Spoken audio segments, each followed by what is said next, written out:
What's one emotional blind side that you've seen over and over again across leaders? There are a couple of things. The fear to lose control, the peace of mind that I know everything happening, so I don't want to change anything.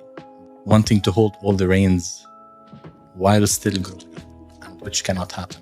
Joe AlHaddad, founder of My Life Map and a seasoned emotional and cultural intelligence coach. Joe brings over 14 years of experience in human development and learning consulting, with more than 1,000 coaching hours. He's been helping transform lives for well over a decade with both individuals and executives. From heartfelt testimonials to impactful corporate workshops, his influence spans industries and geographies.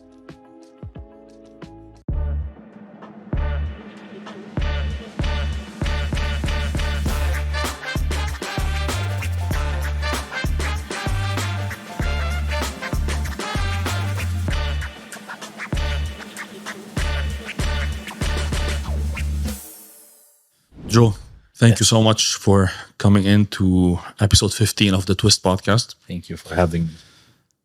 You've coached leaders in multiple industries.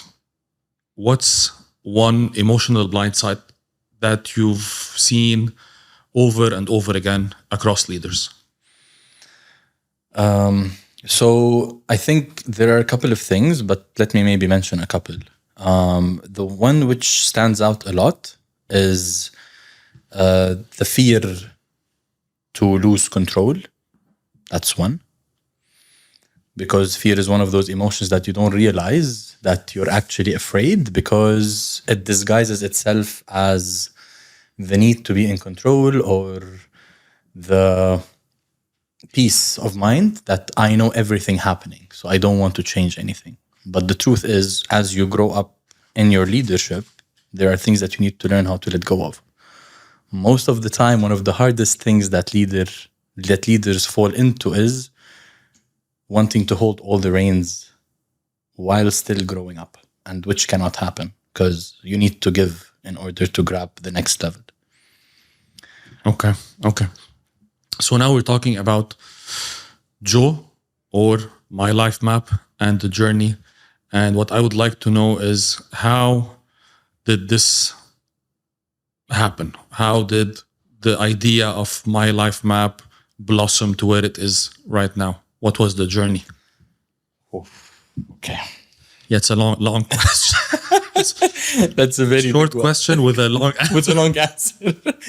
Okay, so let me try to put this together. So actually, before I came in today, I was thinking, based on a session I had with a client 2 days ago, who is a CEO and a founder of one of the companies here in Qatar. And during the session, it was a session about him discovering his purpose and his why. And I asked him a question, which is, if you're going to introduce yourself after I strip you of your titles, your duties in life, so you're not a father, you're not a son, you're not a brother, you're not a husband, you're not a CEO, you're not a founder, how are you going to introduce yourself to people? And while he's literally writing this question down, he looks at me, he's like, shit. Okay, so how would I do this? Because it's very hard. It is extremely hard. We identify ourselves with whether our job or our personal life. 100%. Okay. So, and that got me thinking of, hold on, how would I introduce myself? Because now, like, Joe is my life map, you know? Joe is emotional intelligence. Joe is emotional awareness. Joe is very linked to coaching. And after I stripped myself of all of this, and we're going to talk more, this is what I love about what I do, because part of me coaching people is me also coaching myself in the process after I'm done. And I discovered that if I'm going to define Joe separately from all of those things, I'm just a person that's looking for peace in the midst of noise and chaos. Okay. Right? And you asked me, where did my life map begin? It started a long time ago in my head, because my life map as a name, it was born when I started learning about neurolinguistics which Okay. is the study of patterns in short. يعني. Is it what like in sales they call like the NLP type of? Okay. Yes, there you Okay. go. So NLP, it's like sort of different techniques that you learn. But in terms of the study itself, it helps you learn about how to recognize different patterns, be it in yourself or in people. So the different tools help you to coach people to let go of patterns that are not working for them anymore, Okay. right?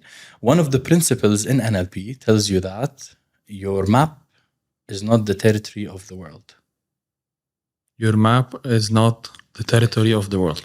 Meaning, I can have my life map, and this is basically mine. It doesn't mean that my life map should also be yours, should be Elise, should be everybody else's. This is just mine. It's working for me, Okay. right? So the whole empowerment in that itself tells you that you need to appreciate what you have in terms of your own life perspectives, values, your vision for your own life, your purpose. But then you also need to give other people the right to have their own map. Okay. Right? So when you're born, you're handed over your map. I did not want to be called Joe. And I'm not called Joe. My name is Joseph. Right? But there are different versions of the name, right? Yeah. But it's not that what I wanted. It's what my parents gave me, right? You're handed over your religion practices. You're handed over maybe even when you should get married. You're handed over who you should get married to, the properties of your wife, what it looks like, so on and so forth. Now, it's up to you to break out of that spectrum, right? So through my journey, I always love to see, or I talk about my life map in terms of the Lion King. Okay.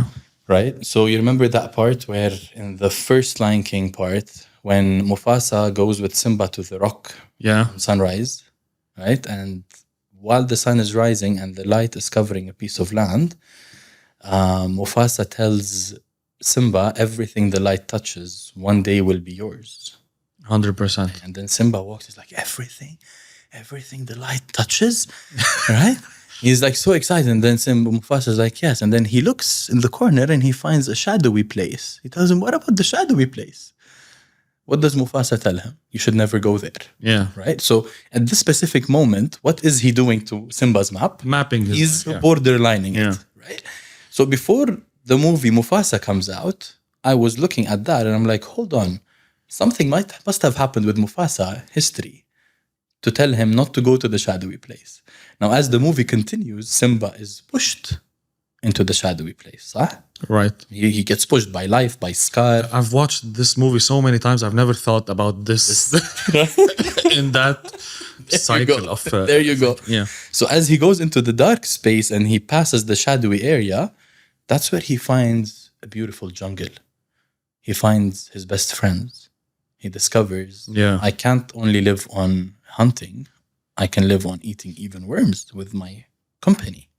He comes back stronger, but now having expanded his map. Right? And when you watch Mufasa now, you'll discover that Mufasa lost his parents because he went beyond the borders that his father had told him to go. Okay. So this basically tells you your map is not the territory. Basically, what it's telling you is you can't dictate what other people have to live through. And that's the beauty of coaching. So that's where the name My Life Map came from. Okay. So we want to be a place or a platform or a space, call it whatever you want, that empowers people, organizations to know that they have the right to own their own life map. Okay. That's beautiful. Yeah. That's beautiful. I've watched The Lion King so many times, and I've never even. It's too much for a kid, though. No, it's like you only notice this when you got like older and you were Yes, looking back. so this was actually very recent. Yeah. Yeah. So the realizations happened very recent. Yeah. But the inspiration for me to actually start off, this happened at Kilimanjaro. So Okay. after my first attempt, I remember that. Yeah, I've seen I it. did not make it to the summit. I made it to the summit minus 139 meters because I was not allowed to continue because I was not fit enough. I was not ready. And the mountain was trying to teach me a lot of things. But I owe a lot of this specifically that trip in 2022. I owe a lot to Mo, to Shadi as well on that trip. I had an amazing support system. But on that trip, I basically was looking around constantly, and all I was seeing is people who did not have to be so prepped like us. I went with expensive boots, expensive backpack, expensive everything. No, we as humans, we like to do that. I want to go like Right? full kit. Full on. Leave no space for error. And then you arrive there and you find the guy climbing next to you, carrying 30 kgs plus in his slippers. Wow. And he's passing you and he's like smiling and telling you, Jumbo, Kammil Tariq, he's going on. And you start to wonder, what's going on? Yeah. You know? So Do you think it's like the perception of how it should be versus reality, or how we prepare as human beings? I think it's that we are too disconnected from what we were meant or where we were meant to be. Okay. So when I tell you I'm looking for peace in a world of noise and chaos, it is in that mountain where we're hiking and no one has the breath to have a conversation because you want to save that breath to keep going. That's the moment you have to sit with your mind. And your demons, they feed on silence. Like the amount of demons that came out, I can't even tell you.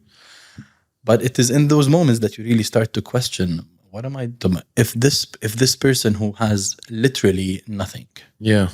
but he does those trips, if I tell you what the people did with me on those trips, you'll not believe.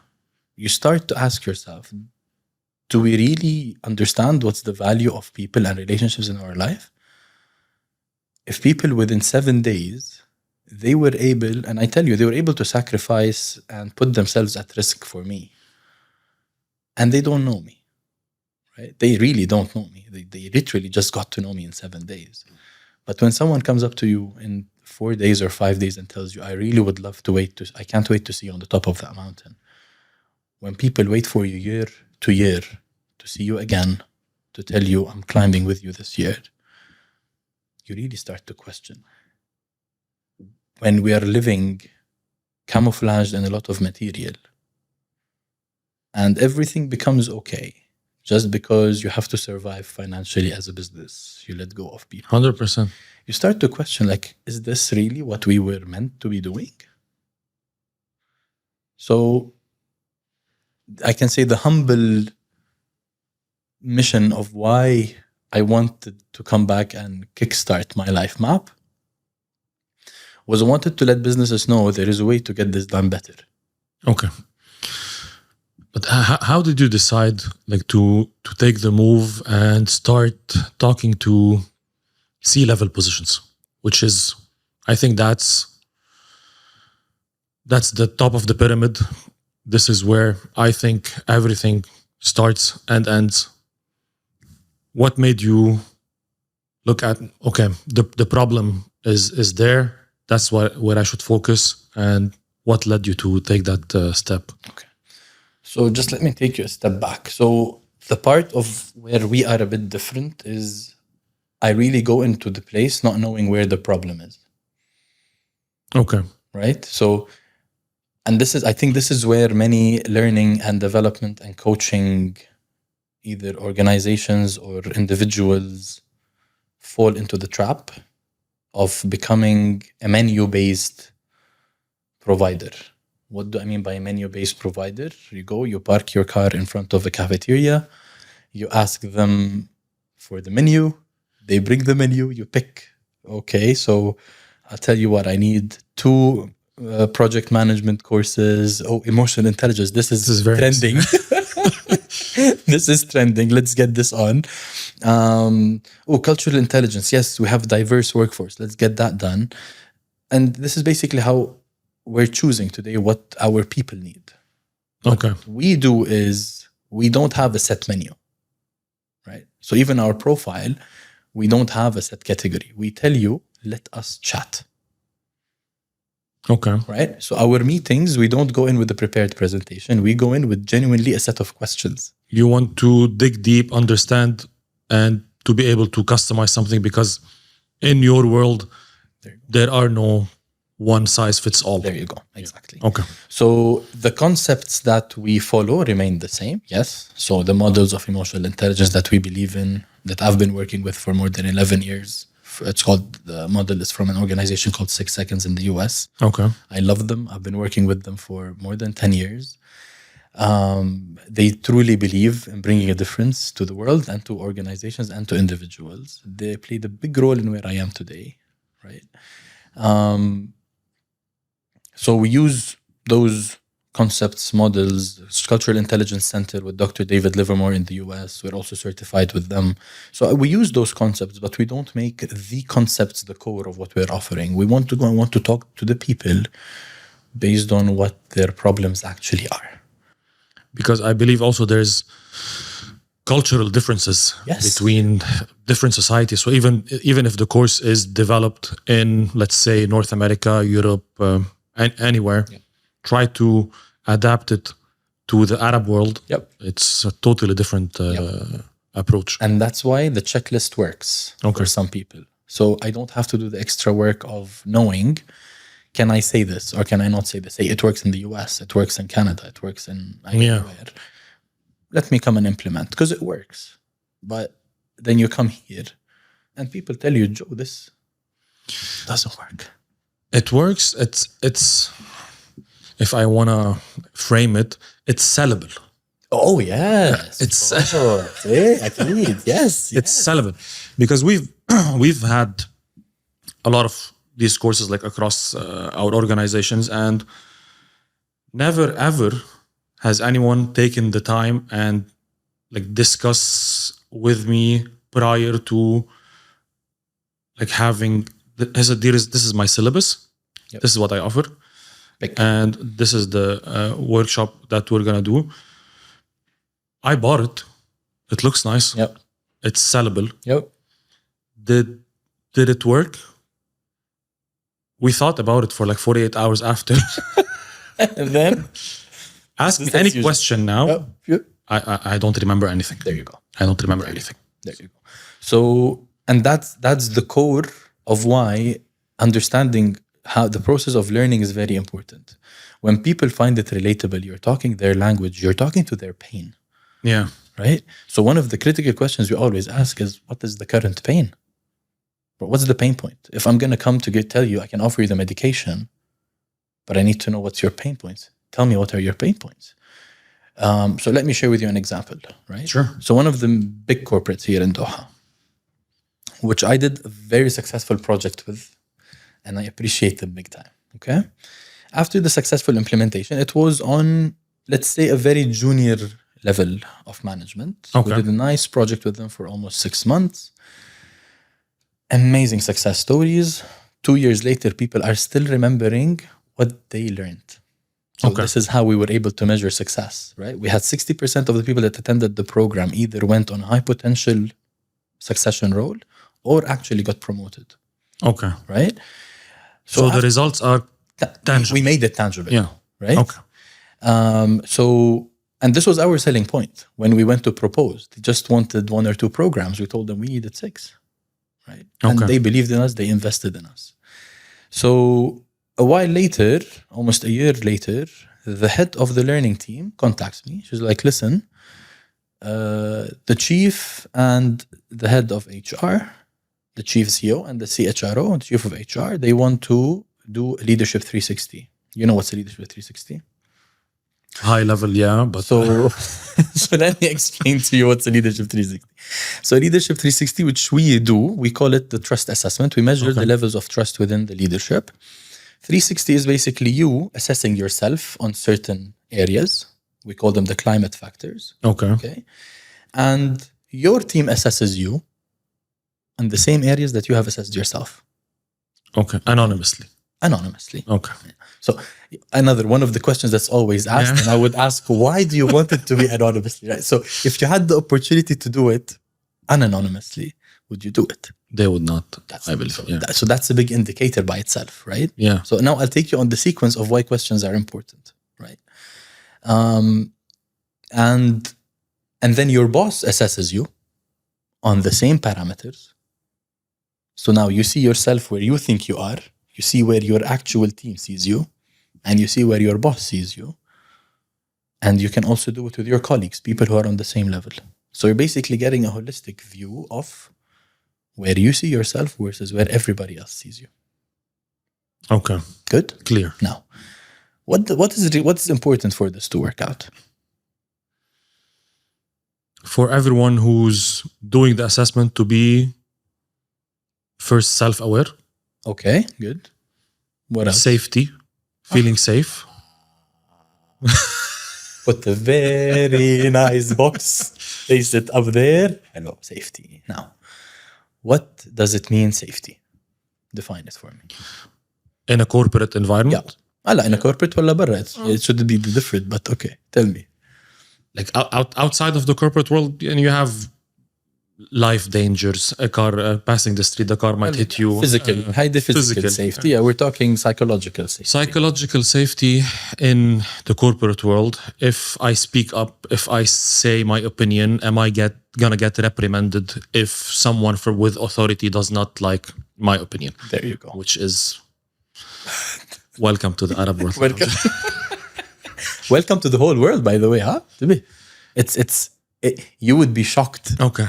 You would be shocked. We think it is just here. We think it's just here. Not here at all. Not here at all. Okay. So I need. Okay. What I've worked in both. I've worked in the North American side, and I've worked in the Arab world. And the big differentiator that I saw, yes, anyone with an authority will try to have. You will have like the psychopath. You will have the power trip people. You will have everything. Okay, but at least the staff have this support from HR. Yep. Which is something that I do not see in the Arab world, where HR is supposed to be the line of defense between the staff and the management. Yeah. And here the HR هو الجلاد يعني. Yes. تبع. Yeah. I'm generalizing, okay, but a fair generalization, because that's the stories that we hear. Yeah. Right? So we're going to talk about the role of HR and what happened when they lost the North Star. Yeah. We'll come there. I don't know if I'm going to get any business after this point. Okay. So they called me. So the head of learning called me in, told me, Joe, I know that you run trust assessments. I want you to come and run it for us. Now, here is the trick. She told me that the leaders or the executives had logged on with two big consultancies who were also brought on board as part of the most interested vendors for this project. Okay, so the executives were interested in bringing those two big major consultancies on board. So I was contacted and I was like, listen, like I'm a solopreneur at the moment. Okay, you're calling me in to come in and have conversations while you're having conversations with two megapreneurs in our world. What do you want from me? yeah. You know, if your executives are logged on with two of the major global consultancies, right? And this was a big learning for me as well, right? And I was like, no, what am I gonna come and tell them? Leave those global ones and come to my life map. She was like, listen, just come and have a conversation with the chief. I was like, fine. So on that weekend, so this was conversation on a Thursday. Friday, I called my coach. Told him I need to have a chat. I got two coaches, by the way. So we go online and I'm talking to my coach and I'm like, his name is Cameron. I'm like, Cameron, I have this meeting on Sunday and I really don't know what I'm going to go and tell them. And now my golden rule is we're not going to be sales-based at my life map. Okay. We create the demand based on people genuinely believing in what we're doing. Okay. So he's like, okay. So look at how coaching works. So golden rule, every coach needs a coach. Okay. So if I have a coach that wants to work with me, my first question is, do you have a coach? Right?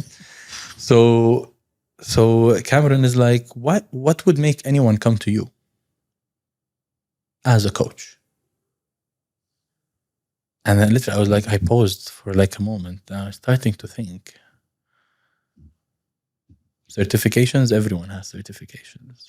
Years of experience, those people have an army of experience. Yeah. So I paused for a moment and then I was like, okay, here's the thing. I know I create a safe space for people to talk. I have it in me, you know? And I listen very well and I know I'm really good at what I do. You know, I can't think of anything else. Yeah, you know? That's enough, I think. He was like, good, go with this. I was like, you know what? 0 presentations for this one. I'm not even going to present the assessment that we do. I'm just going to go to have a conversation. So in the email that was sent to the head of the learning department, the chief told her, tell Joe he has only 30 minutes. And before I arrived, she told me that they're locked on one of the big consultants. So انت basically جاي تشرب قهوة to have a conversation, تشرب قهوة, right? I was like, it's okay. Yeah, خلاص. And here I got locked in. I'm just going in for a conversation. Okay. I entered, a very genuine person. We had a sit down. شلونك? شو أخبارك? How are you doing? And then he looks at me. He's like, so what do you have for us? I was like, I don't have anything. Right? The look on his face. Okay. Sure. And I was like, he's like, شلون? كيف? Right? I'm like, listen, you told me I have 30 minutes. I need 15. In those 15 minutes, I have some questions. If, based on your answers, I feel I can help, I'll use the next 15 minutes to tell you how. Okay. If I can't, you've got 15 minutes free in your day. I'm sure you have a busy day, so you could take a breather for 15 minutes. He looks at me, he's like, okay, go ahead. So I start to ask him, like, okay, so first of all, what is the reason you want to do a leadership 360 assessment? Okay. I wanted to know, where is the pain? Right? And another reason I wanted to make sure is this is not going to be used to penalize anyone. So, Which is the first see, the first thing you think of, like, if assessment, okay, so now I'm gonna know if that person doesn't like me and I'm his boss, guess what's happening after I get the results, right? So I wanted to make sure that reason was not there. And then I really wanted to know the pain points, which he shared with me. And then my next question was, what guarantees do you have that in the current climate that your organization is in, right? What guarantees do you have that the people are going to answer truthfully? Okay. Because here is the thing. As a manager, when you tell me I'm going to get assessed by my team, I'm just going to go and visit my team's offices. Just moments before you send the link. And I'm going to tell them, you're going to get a link, huh? That's more than enough. خلاص. أنا خلاص. Done. You know, message received. Now, dare you give me less than a 5? Good luck. You know, and everyone wants to keep their livelihood. They have families. They have fears. Sorry, يعني. I don't even care to give you feedback. I'll give you 5s. Go be happy. 100%. إذا في حط أكتر. I'll give you more than a 5. Exactly, right? There you go. So then he asked me, he's like, what do you mean? It can be manipulated? I was like, it can definitely be manipulated. 100%. Like there is no metric except one metric, which is, am I sure that my leadership team are safe enough within themselves as people and self-aware? And is the people that are with them safe enough? Okay. Right? So he looks at me, he's like, so what are you telling me? We don't need this? I was like, no. What do you think I'm telling you? And then he goes quiet for a moment. He looks at the head of learning and then he looks at me, he's like, ما تبي فلوس? You don't want money? I swear to God, I'm not joking. Really, you don't want money? He's like, the first time I see a consultant coming into my office without a presentation, giving me questions that are making me think I don't want to waste my budget now. Yeah. And basically, you're going to leave here with no deal. I was like, interesting. So what if I told you that it's not about the money, but it's about what I can do for you? He was like, so what are you suggesting? I was like, I told him I need 4 months. He's like, for what? I was like, here's what we're going to do for 4 months. First things first is you need to build a safe leadership within your team, which basically means leaders themselves need to be safe to receive feedback about themselves, not from people, but from themselves. Right? So how emotionally aware are your leadership team? How capable are they to apply consequential thinking in their day-to-day business? How empathetic are your leaders with the people? All of this is knowledge that they need to know about themselves, from themselves. So I told them, we're going to take you through a journey. We're going to take all your leadership team, including the chief level, which is key. So back to your people on the top, right? So we want everybody. And I told him, it would be amazing if we start with you. Right? So that people will feel safe going through this journey. And for 3 months before we do the Leadership 360 on the 4th month, those 3 months are for you. As an organization, I'm investing in you so that you are safe with yourself and you're ready to know that you're not perfect through those reports you're going to get. And then you're ready to receive feedback from other people. So now I'm preparing the environment for the people to be safe within themselves from a knowledge perspective, from an empathy perspective, right? From a self-awareness perspective of your strengths and your flaws and your challenges, so that now you can start to see truly yourself through your own lens, and then seeing yourself through the lens of your boss, seeing yourself through the lens of your team. But if you just suddenly someone called Joe appears in your inbox telling you, hey, self-assessment, yalla, and your team are going to assess you, how safe do you think people are going to be? Surprise, surprise, we got the deal. Like, I was shocked because at that moment he looks at me, he's like, when can you prepare a proposal? Because it looks personalized. It's not a menu. You took the time to discuss with him, ask questions, take all of these, and it looks more authentic than ready-made packages. And it was. This is from my experience. But here is the thing, even for him, that journey of having that conversation where he felt, oh wait, I'm not going to get ripped. Yeah. بدك مصاري? And I literally told him, you literally وصلت, انت جيت, you arrived where I want you to arrive. This is exactly what I want. It is not about the money as much as it is about the value we're going to bring to you and to your people.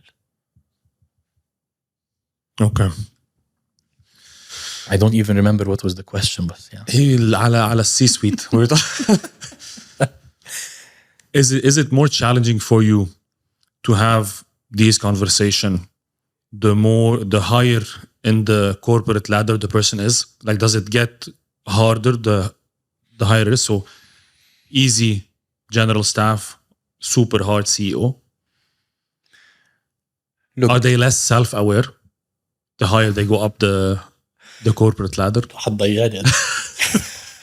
Okay, so look, I don't want to generalize because we're not generalizing. Some of the CEOs out there are brilliant. 100%. Okay? I just want to. There's a perception. Yeah. Okay, in the market. Also, I'm generalizing. Okay, you are not generalizing. I'm the one generalizing. I'm generalizing because I want to just pinpoint an idea, which is we always put the blame on the little guy. Yeah. We always put the lack of performance on the little guy. And I've done this throughout my company as well, way back. And once I started noticing that, maybe I didn't train this individual enough. Maybe I didn't do this or that. And when I started shifting, this is where I started to see that, okay, the more effort I put, the better the team is doing. So this is why I believe it's harder, though, when you go up the corporate ladder.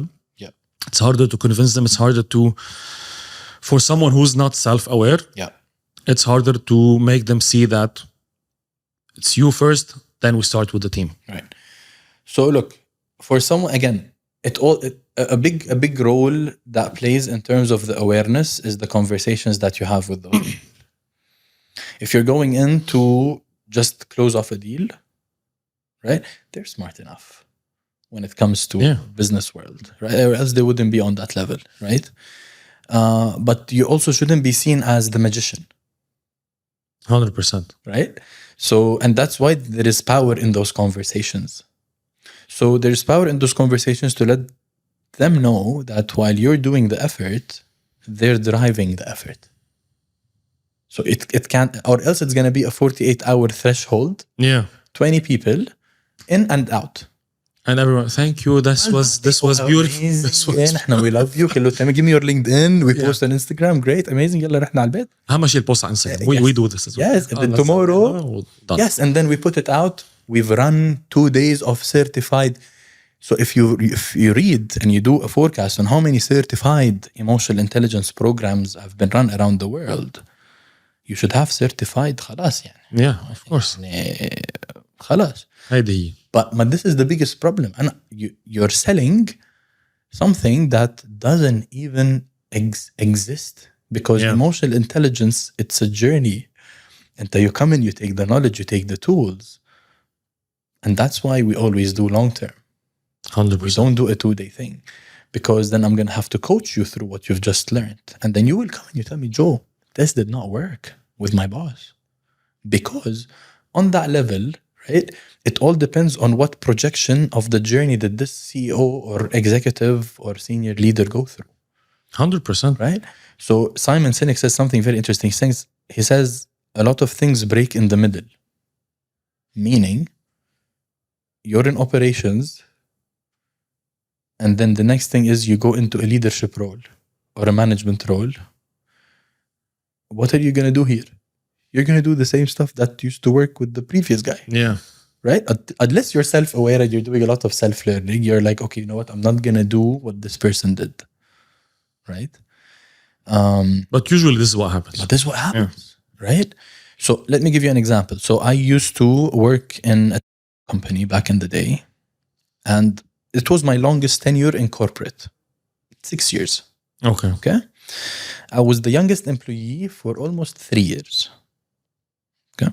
But I can tell you, I was one of the most hardworking people. I was still studying, which was not something normal in the UAE, to study full-time and work full-time. Yeah. يعني.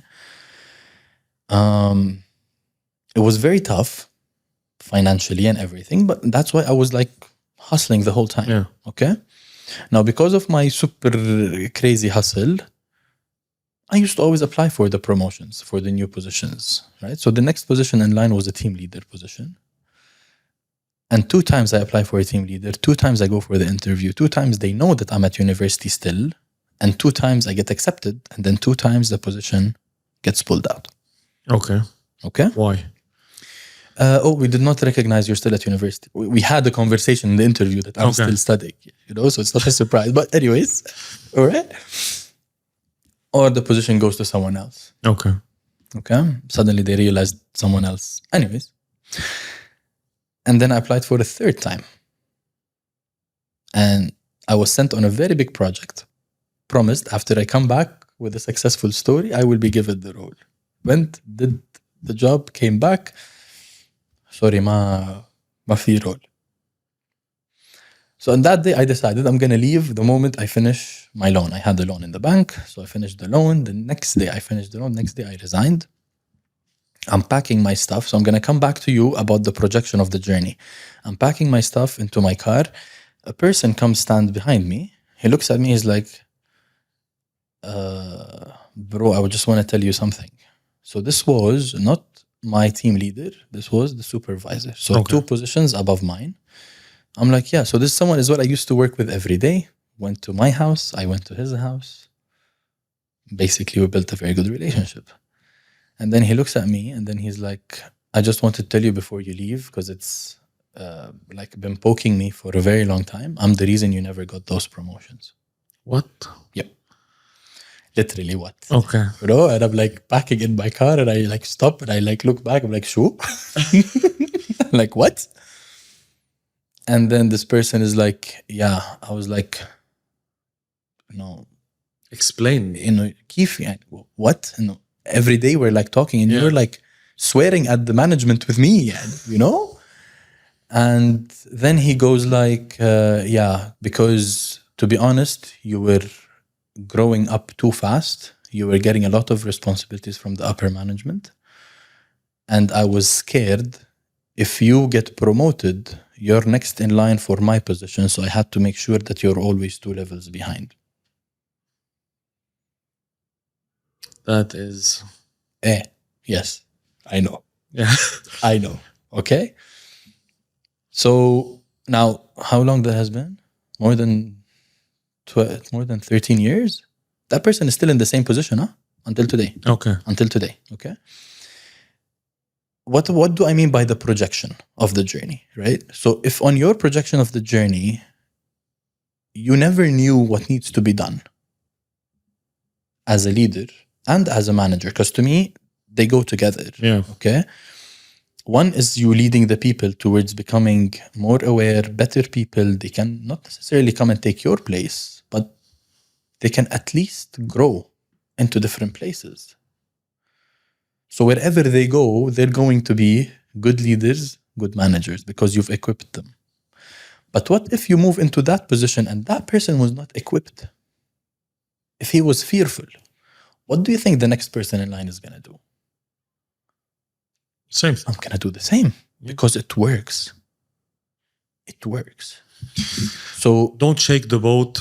don't rock the boat. كله ماشي الحال. So when you tell me now which is harder, for me it all depends on, and that's why I like to learn about people before I go to meet them. What does their projection look like? Articles written on LinkedIn, what do those articles say? Because I need to know what language I'm going to go and talk to him about. I can't go to someone that only cares about numbers and talk to him about people. Yeah. Right? Are they hard to work with? For me, very hard. Because I talk people. Right? But then you need to be able to make this person listen. Because to him, numbers make... Is it bad? Nothing is bad. Like again, whatever I'm saying in this episode, it's how things are working for me. It is not meant to be a guide. Of course, if people want, they can definitely use it. But for me, when I'm going to talk to someone whose full on focus is money, I need to know how to talk to him, how to get to him in order to support the people. Would it be like showing that kind of person that when he takes care of people, what would be the financial benefits for him? Long-term ROI on doing this. Yes. So that would be the approach. That would be the approach, right? But again, working with people, you can never give a definite ROI. It needs to be on the ground. Yeah. So it's about the improved performance, about the improved culture, right? So let me just share with you another example. Employee retention, employee retention, turnover reduction, so on and so forth. Okay. Absolutely. So in one of the companies, I was working with the CEO on the 360. Okay. But for the whole team. Not for the individual, but the team. How is the team doing? So let us all give feedback on us as a team. Okay? Report واحد. One report. We did it. It's called the Team Vital Signs Report. Vital signs, because your team and you require vital signs to stay alive. Okay? We do the assessment, and it's not like I was called because it's going great. I was called because something is wrong. People call you for a reason. Something is wrong. And is the more ماشي if it's all okay, what's the point? So I go for the meeting. We do the 360. Before we do 360, I ask them the questions that I ask.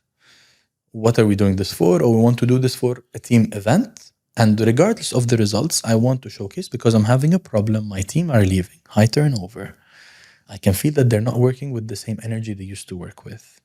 I want to know, is there a problem in me? Or is there a problem in the culture that is being built? Zalami Jay, with all kind heart, I want to pinpoint where is the problem. Okay. agreed, we're gonna put this out. So I actually had drafted an agreement which both of us signed. Results are confidential. It's gonna be used for developmental reasons. No one is to be punished, so on and so forth. The results come out. It's like he wasn't expecting those results. Okay, Joe, this is terrible. It became a personal attack. Okay. Okay, and no. Do they mean me? This comment? Who said this? I know who wrote this. There is an open text area. Now it's time to read the English to know this person puts a comma on it. I know who this person. Yeah, you're focusing on the wrong thing. Doesn't matter who wrote what. This is telling you something. So there was supposedly a hiring freeze in that period because there was brain drain. People are leaving. There was money drain because of bringing people on board and then people leaving in a very short notice. So we arrange a meeting to set up the event. This is what we're going to do. And then he looks at me. He's like, we're not showcasing the report.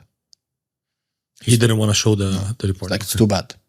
I'm like, yes, but that's the whole point. That's what you wanted. Now, I didn't know where the change of heart was coming from, but here is what happens in the end of that conversation. He's like, listen, I've hired a new director of operations. Let her take a look at this and tell you if this can be shared or not. Or she has ideas for the event, she'll let you know what needs to be done. I'm like, okay, even though there was a hiring freeze. He's like, yeah, but the CV was too good for me to let it go. Okay. I meet with the director of operations literally in less than 48 hours. Joe, this is irrelevant. It is not true and inaccurate. Please note the event now. I would like you to prepare for us a bowling night out. We go back to pizza party. Yeah, bowling and pizza. How the أحلى شيء. So Anna, I was like, listen, this was not my agreement, but I know a friend who does events. There is her contact. She can run for you a very nice bowling night. This is my charges for the invoice. I'm not charging you for the rest of the consultation. Good luck. 6 months. Shut down. Wow. 6 months. So that's why I'm telling you, it really there is no pinpoint on where it is, but you can basically start to learn about an organizational culture from what is allowed and what's not allowed. What are the written rules versus what are the unwritten rules? Do you think that there's of course you do, but like there's a myth, and I see it a lot, like in our region, that empathy kills the speed of a business. So if I, as a leader, I have to take the time and be empathetic and think about everyone, etc. And the number one answer is I don't have time. I don't have time. Focus is on numbers. Some would say that makes sense, and some would say that this is a myth. All right. So can you define for me what's the company culture that we're looking at?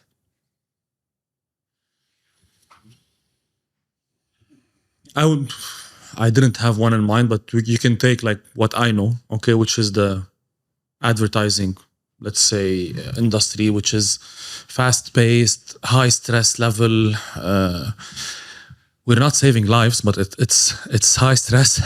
100%. 100% it is. So it's even stressful because you're looking at it like, oh, we're doing creative work, and it's like it's super. And to be empathetic, sometimes you just want the job to get done. So when you're in a managerial position, you're like, I really just need to finish my task now. I really don't care about how you feel. And I've heard it done, like being said throughout my career. Yep. I've heard people say it, whether people who work with me or in other institutions, and the environment becomes very, very toxic. But does it like kills the speed of the business? So That's the question. Can you give me an average lifetime for a toxic place? The studies, okay, lifetime, I don't know, but I can talk to you about turnover rates, okay, which is this industry has like, I think the last report we were checking with HR, which is like worldwide, is around 31% turnover on like the lower positions, like executive positions, which is huge. Of course. 31%. So our HR is like, oh, we're way below that. Okay. By how much? Okay. Still, I think we can do much better. So the turnover is very high, and this is an indication that I think can kill a business on the long run. But throughout the industry, it's very high. Right. So let's look at this from different perspectives. Okay. So the answer to your question is within your question by itself. And my question to you was, tell me about the culture in that organization. And you told me first about the industry. Yeah. And then you told me about the culture, which, let's define it. It's toxic. The culture is a bit, it can be toxic. Yes. I try to. Yep, 100%. How I define it is, I tell people we're in theater. Yeah. Okay. What we do is theater. Yeah. Okay. You're an actor, external, internal, you're an actor. Yep. And you're playing a play. If you are capable of defining it that way, it would make your life easier. It will make your life more enjoyable. Toxicity drops and you will not be taking things personally. I love this. So here is what you just did. You took the time to tell me, how can I reframe what I'm going through? Yeah. All right. And that's all that people need. So when you talk about empathy, I want to feel and I want to see that I am seen. You see me. Yeah. I am here. I'm supposed to be here as per my contract with you. I'm supposed to be here up to 3, but I'm staying here up to 6. I want to feel and see and hear you tell me, يعطيك العافية, thank you. Right? Yeah. That's the bare minimum. I want to be able to come and tell you, listen, yesterday we had a very long night because we had a very critical campaign. 100%. Talk about speed. Yeah. I really would love to stay in Bukra. I want to stay in tomorrow. I would love to be able to do that comfortably.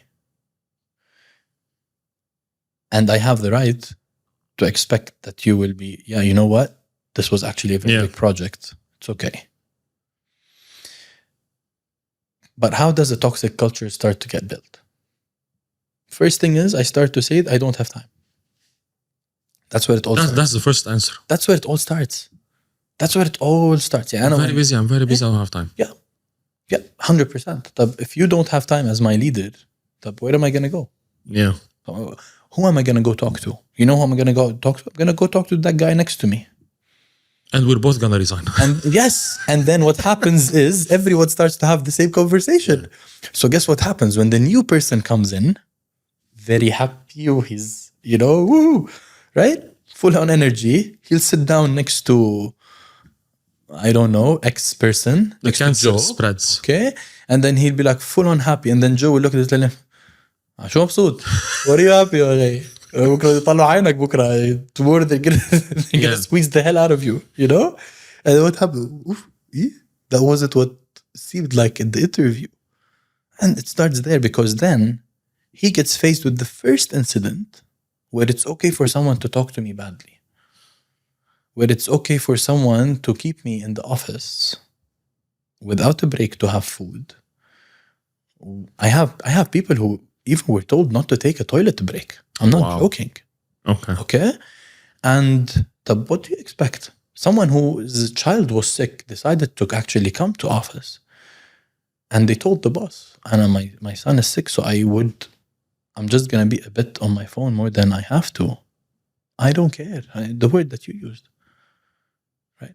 The first thing that happened when the person heard I don't care, my CV is updated and I'm on LinkedIn. Yeah. And so what people don't get in today's world is time is also changing and generation is changing. What was okay one day is not okay anymore. At all. Right? At all. So back in the day when I was working in a call center, okay, so let me take you through. So I worked the first day on the call center, 2005. I've worked in that. There you go. Horrible job. Okay. Do you know? I love it because it taught me a lot. It taught me a Horrible lot. job. Okay. But yes, on the insides, it is very hard because people don't get it. People used to call me Samea. They used to call me the headphone. Okay. And me, I thought it's my first job. I have to always look full on. I used to go in my suit with a briefcase. I swear to God, there is nothing in the briefcase but my headphones. Okay. And I wanted to feel, a part of something bigger. Right. And I remember my first day on the job. I attended training on a video tape, VHS, okay, in a room. I finished the training. My manager comes. You're done? Yes, come with me. I go with him. He knew I was at university. He opens the main door, takes me outside. He's like, listen, this is your first day. I want to teach you something. It's like, what? He's like, I know that you're at university. I know that you're going to face a lot of problems, tough days. I don't care. When you come to work, you see this door? I was like, yes. He's like, you leave everything here. You come in, you have to come in with a smile. And me back in the day, I know I'm very excited. I have a new job, I'm getting a job. I'm the youngest employee, I'm like, yes. And then I enter into the call center. I enter into the realm of reality. Yeah. No one was smiling. Boss. Yeah, man. Desperation. And sadness all over the place. And then with time, when then I was told I can't even study. Right? And that wasn't my manager's. It was the holistic decision within the place. My manager was amazing. God bless her soul. I used to love her. Okay? But that's why I tell you, she was able to build a culture within our team, but it was very different from the other teams. People used to want to move to be with her because she cared. She used to give us time. She used to stay back. She used to call. She used to call to check after my exams. Right? So, if this person is able to build this, what about the rest? Why not? It is doable. It is doable. It's not that it's not doable. But you can't come and tell me because it's going to take time, because the time you're not going to give to your current employee. Okay? And then you're going to give it pointlessly in the exit interview. لأنه ما فهمت أنا يعني. Exactly. Okay? إنه خلاص راح الزلمة. What's the point? But you should have given him that time over there. Because it's in the process that we have to. Right? So هلا جايين نحن عند جماعة الاتش ار. Okay? So وشو عندنا نحن فال؟ لا. You still have the exit interview. تفضل. ليه؟ What made you want to leave? فهمت؟ كنت امبارح نشر عرضه للزلمة. فهمت؟ You made it. But good. And after they leave, they probably maybe tell you, well, you know what? The work environment is toxic. I'm not comfortable. You don't care about the people, And for some people, it's just a formality. Done. Allah ma'ak, bye. What do you even need that for? Spend that time over here. I believe if you need like an exit interview, it's because you did not do enough one-on-one calls with the person, like in a face-to-face time with that person. It's a pointless thing.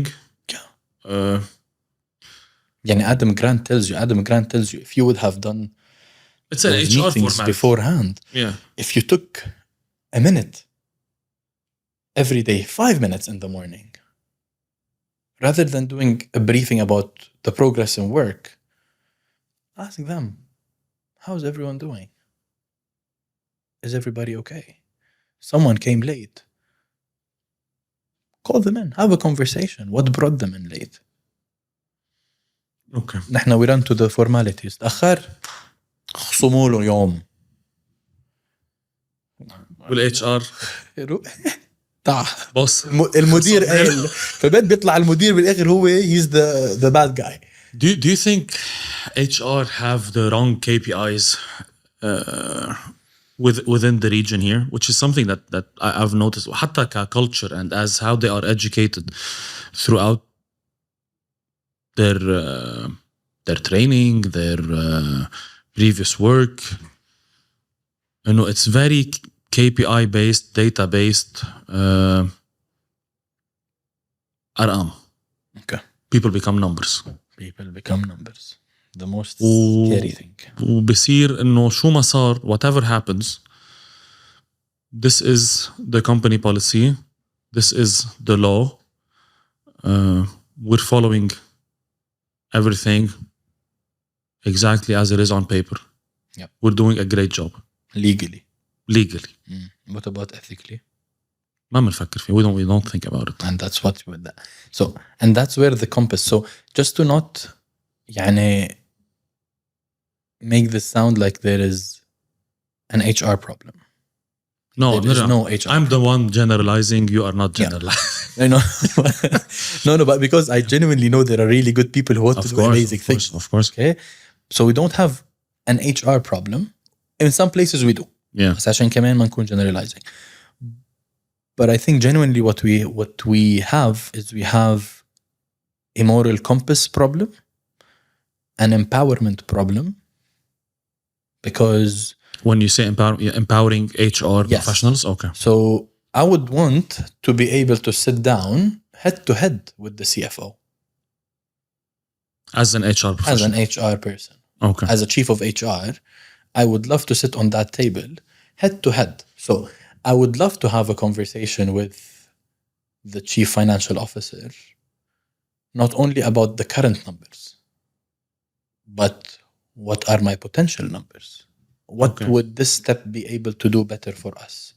I would like to defend the case of letting go of a 20-year long-term loyal employee just because he's been here for 20 years. His end of service is pretty hefty. So if we let go of them, they can live. Because I would like to be able to argue that it's not about them being able to live. It's about loyalty. I can't ask for it if I don't give it.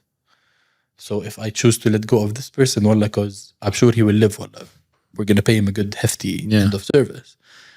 How about we keep them, because this will send a message to the rest of the people that we care about everybody else. So what is the cost of doing this versus the cost of letting them go or cutting costs for whatever reason through cutting people? Okay? It is not just about the people who left. And for me, it is about the people who stayed back. Maida, he stayed back. He's watching you. Yeah. He's watching how you treated those people. So today, when you come and you tell me why today's generation, they leave faster than you saying 1, 2, 3. Okay? Those people, they witnessed their parents get fired. 100%. Yeah. And they witnessed their parents going into depression, their parents going into a situation where they can't afford to take them to their favorite school because, hey, now we had to change your whole life. لأنه this company decided to cut me off. So you're going to tell me now, Joe, what do you mean? So companies need to keep running even if they're not making money? No, that's not what I'm saying. But I'm saying, what does it mean, the values that you keep putting up on the wall? هيفوت any company تلاقيهم قارطين حياة كله values من أول ما تفوت. It looks very nice. لبر it looks amazing and you read through يا حلو والله team work والله care والله care حلو care trust trust loyalty until You start talking to people. and until it doesn't work. Yeah. فهمت؟ So in NLP in neurolinguistics عندنا شيء اسمه value prioritization. Okay. So بتقول لي جو what to do؟ بتقول لك قل لي خيي إنه profit is one of your driving values.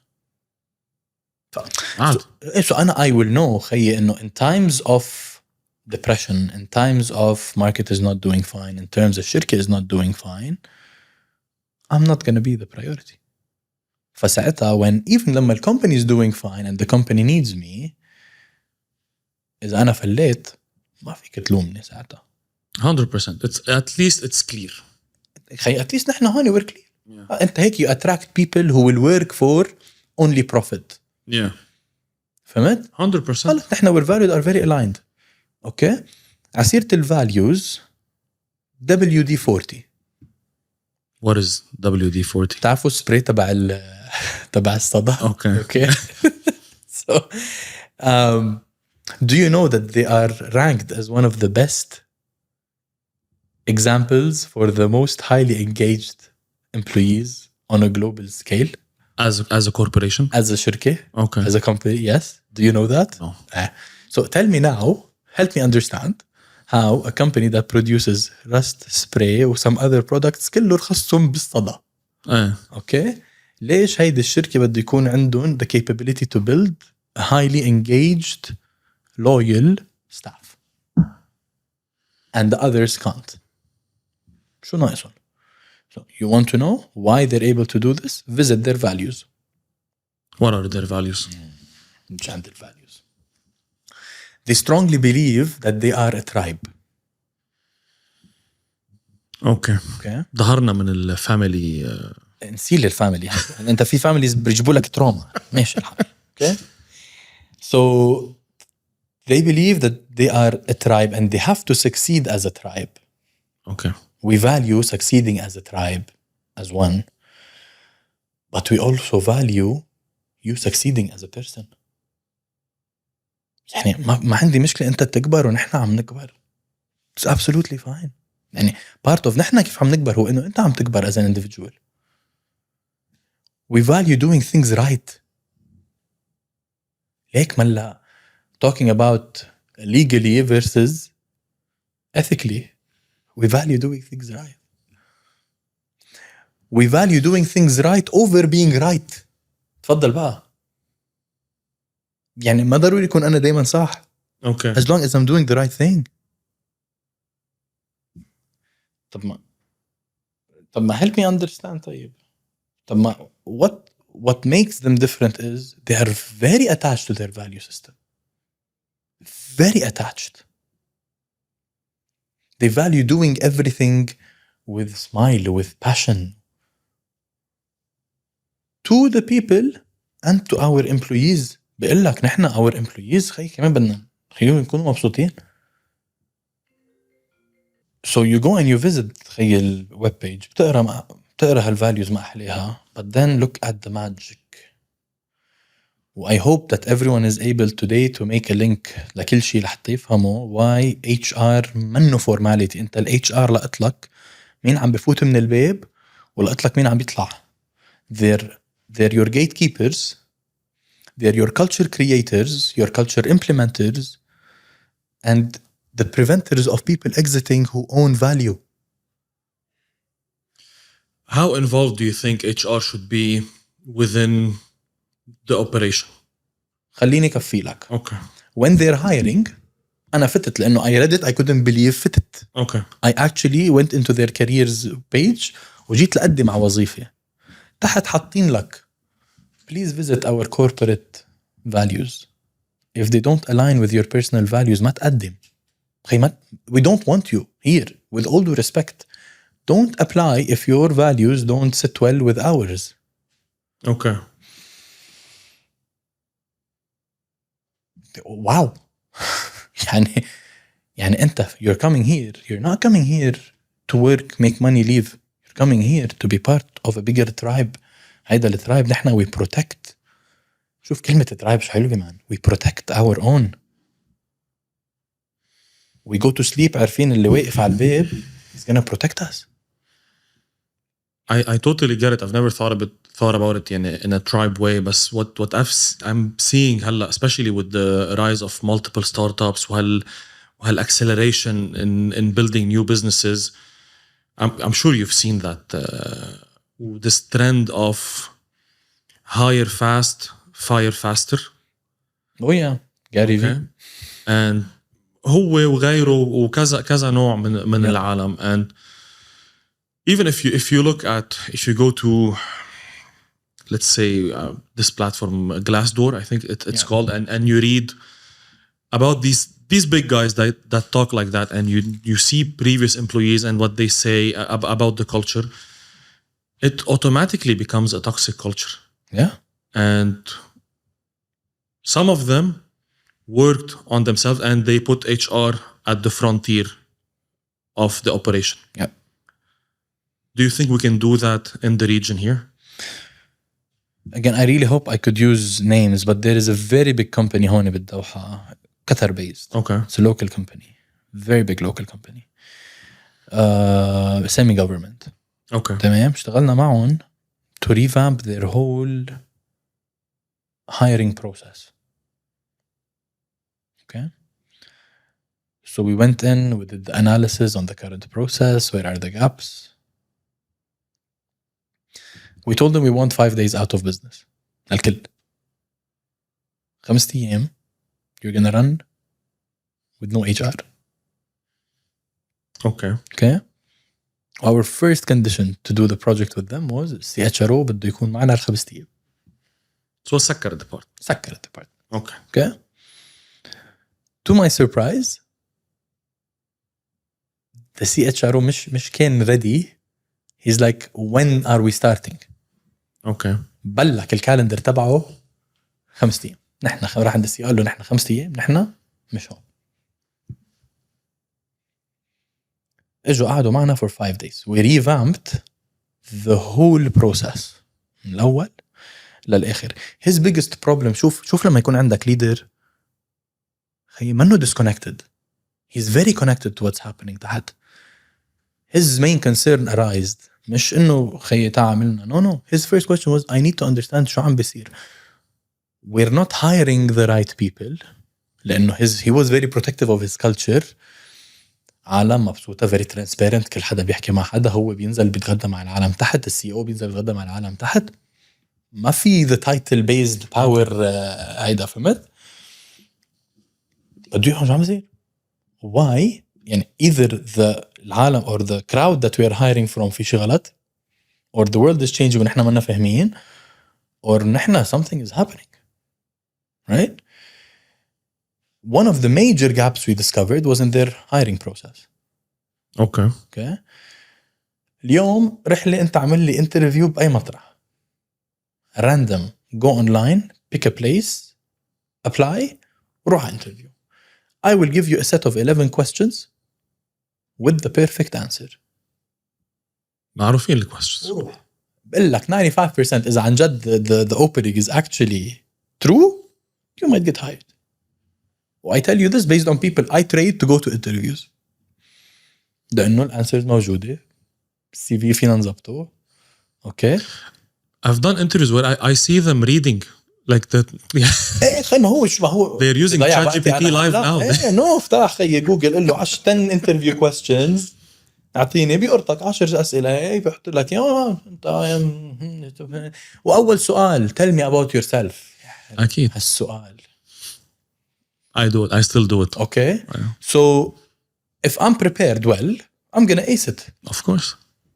No one in their interview is gonna tell you my value system is هيك وأنا ما حد رح يقول لك إياهم هودي. But if you're not able to at least do a pre-check in the interview, what are you doing?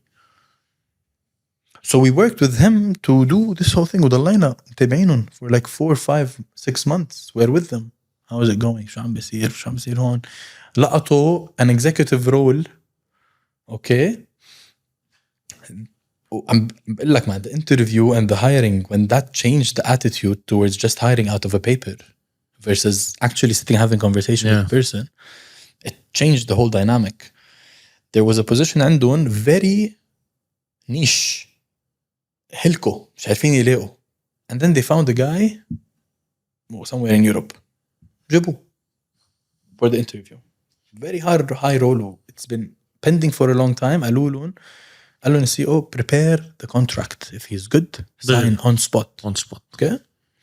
Contract جاهز. فاتوا الجماعة. They had the interview. كل شيء رواق. كل شيء تمام. Technical perfect. كل تمام. بيقوم بيطلع فيه they're just about to pull the contract. طلع فيه CHRO was doing the interview. طلع فيه CHRO بيقول له if there is one thing you would like to change in our hiring process as a new hire, what would you change? لا خصه بالتكنيكاليتي، لا خصه بشيء. بيطلع فيه هديك بيقول له thank you for asking. بيقول له I would first learn about who I'm interviewing to know what type of ticket to book for them. تبي ها؟ شوف الفول، شوف الداون فول انت ها؟ قال له CHRO، قال له what do you mean؟ بيقول له because you brought me on the flight and I was flying with those people in economy. So please, when I'm going back, please make sure that the HR upgrades my ticket to business. And on my way, like, شوف قد he knows that he's niche. عم بقول له and when you hire me and you bring me back, please make sure that I'm always booked on business. CHRO طلع فيه قال له you know what, this was your contract. not anymore. كبه بالزبالة وقال له الله معك. You want to upgrade your ticket, upgrade it على طريقك على المطار. He was like هيدا إذا كنت جبته شو كان رح يعمل بعالم اللي تحته؟ 100%. If he's calling the people howdy on economy, those people مع التاني شو كان رح يعمل بالعالم رح يجي يشتغل معهم؟ هني they're working on the ground يعني يا جماعة. So سألتني does HR need to be involved in operations? They don't need to be involved in operations, but they need to be the lens. They need to be the lens, they need to be the governor, they need to be of anything to do with people. انت بدك تجي بتقعد حدا بالمكتب extra time and you need help to know how to connect with your people. تعال عندي احكي معي, have a conversation with me. ما فيك تعودهم financially fine. ما فيك وما بدك موضوعين مختلفين. كيفيهم بعدين. Okay. But come and have a conversation with you. So that's why I'm like their role is more يعني if they are empowered to do what they should be doing. هون بيرجع الرول to the HR, to people who are going into HR to understand exactly شو دورهم.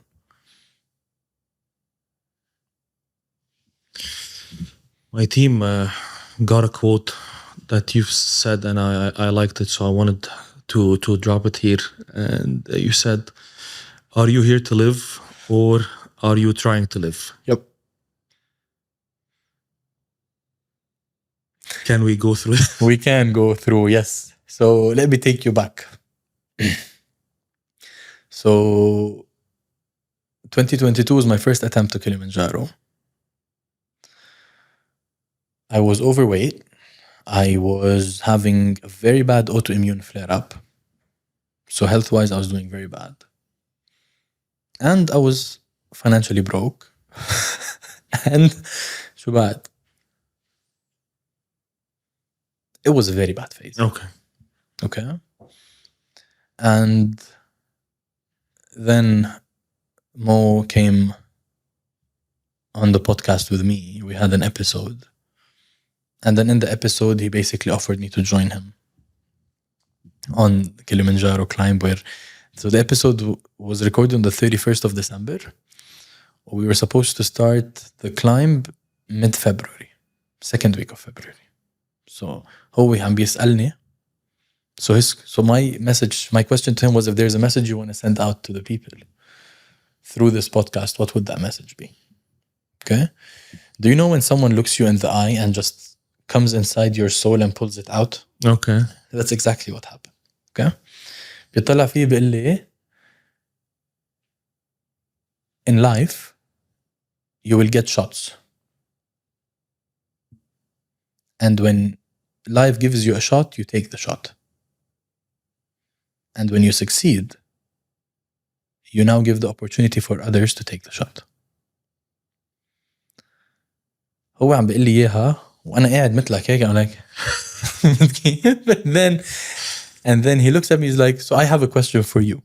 Okay, yeah, that wasn't usually the idea of the pod. Okay. I was like, okay. He's like, I want to see if you'll take the shot or not. He's like, people have been pushing me to do a Kilimanjaro climb this year, in 2022. Okay. I'll go if you join.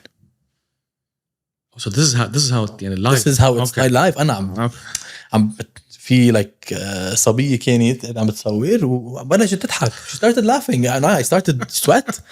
فهمت? And I'm like when? It's like February. And I'm like starting to calculate the days versus my weight. If I'm going to lose 1 kilo every day, which is technically impossible, I was like, Kilimanjaro is like, yes. I was like, fine, let's go. And we shook on it. Okay. When I spent a while, يعني just like, انت قلت شهرين بينسى. no, I was like dying, I was like sweating. And like on the same day, he comes and he tells me, Yalla, get ready. I've already announced the trip. Mom, we go to the trip. Me being me, or being who I was, part of my learning process, I started to learn about our egos. Okay, so now we have like 12 to 14 different types of egos. Okay. And this I learned from my coach. Okay, so my biggest ego was the ego to save others. ليك شو حلوة. Is it bad to save others? حطها هيك. Saving others is a good thing. Yeah. Now here is how your brain and the ego plays. The sentence continues to tell you, but who told you that they need saving? Okay. Because I might see Eli smoking. كل يوم شو هيك حاجة بتدخن مان شو تعمل فهمت؟ Yeah. Who told you? And the day that Eli doesn't stop, I get pissed. The day that Eli tells me yes, I stopped, and then he starts again, I get pissed. So the question is, why are you getting خيش? Because it is my ego need to save others. It is not just the fact that I want to help, but my internal process within my brain gets fed when I save others. حتى لو هن ما بدهم. Why I'm telling you this? Come to the first day on the mountain. My backpack is on. كيف سين نحنا? Joe arrives 4 hours or 5 hours after the group. So 4 or 5 hours on the day 1. I'm carrying my backpack. مش ما في حدا قدامي. Empty road. Okay? Our group and all the groups that were going on that day وصلوا قبلي. So for the 5 hours that I was behind, I have our supporters, we call them our angels with us. So my angel is with me. And my angel is telling me, Joe, let me carry your backpack. I'm like, no, I want to. No way. أنا بدي حملك. I'm going to give my bag away. Everyone else carried their backpack. ولا يمكن. I arrive at the campsite without my backpack. ما بقبلها. No way, I will never accept it. No, it's okay. And then you go like take 3 fast steps and then you slow down again, you know, because you're tired. نوصل. I go to my tent, take off my bag, sit down. خلاص, I'm dying. Go to the main tent, eat, finish. تاني يوم in the morning we wake up. I'm carrying my backpack. Mo notices. And now at this moment, everybody, you're talking about 100 plus people, preparing, putting down the tents, kaza. Mo's like, Joe, what's in your bag? So your backpack needs to be 5-6 kilos maximum يعني. Okay? Mine was about 11. Okay. So Mo's like, show me your backpack. I give him the backpack, Anna, and the backpack is heavy. He's like, what's inside? The low stuff. He opens up the backpack. Watch Joe's ego get destroyed in the middle of the mountain. Okay? He pulls out a book. Like, what is this? Yeah, you know, I thought I'll read during the stop. So هيك. He's like, you're not even able to breathe during the stops. I'm too sad, like, why? بيلقط البوك بيعطيه للانجل بيقول حطها بالباج اللي in the bigger backpack in the duffel. And then he starts to pull out snacks. I had almost 4 to 5 kilos extra snacks. Wow. Not for me. For other people. For other people. So I know this person like Snickers, شادي مدري شو بيحب, I don't know who, what do they like. وعبابة, why? I don't know, maybe they wanted, maybe they did not have, maybe they... And Mo starts to pull out everything out. He's like, everyone has their own backpack. You don't need to be carrying anything for anyone. بلش يشيل وما حدا طلب مني. أنا قررت. فهمت Joe to the say Joe to إنه to the rescue إذا حدا بطل معه snacks بحبها. فهمت. So it was just something that I wanted to do for me. فهمت؟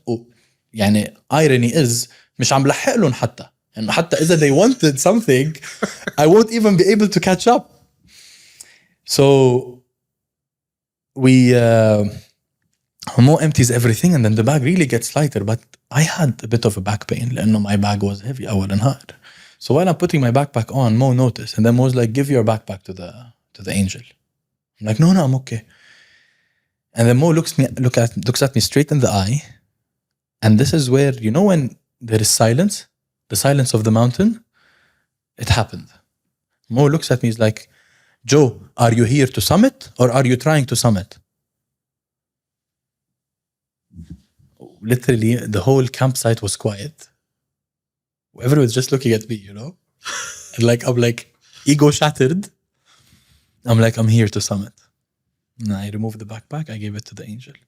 Now, yes, on the first attempt, I didn't make it to the final summit. It was minus 139 meters. But that was the lesson I had to learn on that year because I wouldn't have even made it that far if I hadn't given up my backpack on the second day.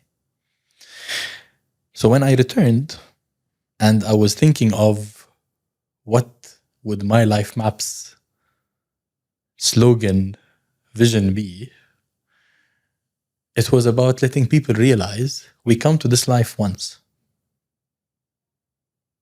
Are we coming to this life once to live? Or are we going to spend it trying to live? So when people come to the sessions, I tell them, and I use this in the sessions, but I also use it in life. In my sessions, I have 3 types of people that attend. I have the prisoners. Those are the ones that don't even know why they're here. They got an email from their manager telling them, listen, we paid for this training, you have to go. So you ask them, why are you here? بيقول لك ما بعرف why مديري قال لي تعال. Those are the prisoners. And then you have the tourists. Tourists هودي بده يطلع من المكتب. He wants to leave the office and he found an opportunity in the training. He tells the boss, I want to go to the training.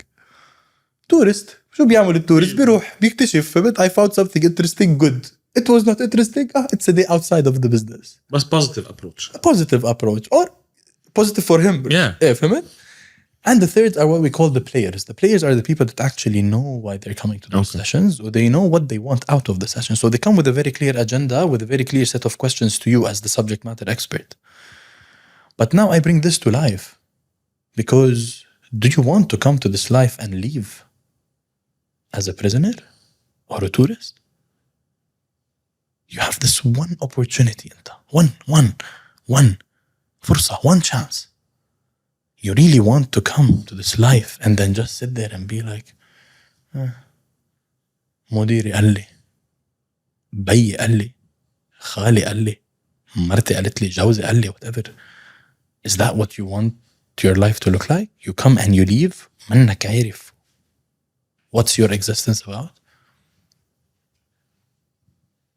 So we don't want to do this just for people, but we want to do this for organizations, because for us, organizations are people. I love it. Joe, thank you very much. Thank you. And hopefully we can do another one in the near future. Thank you so much, man. Habibi, thank you for having me. Amazing having you. Thank you so much.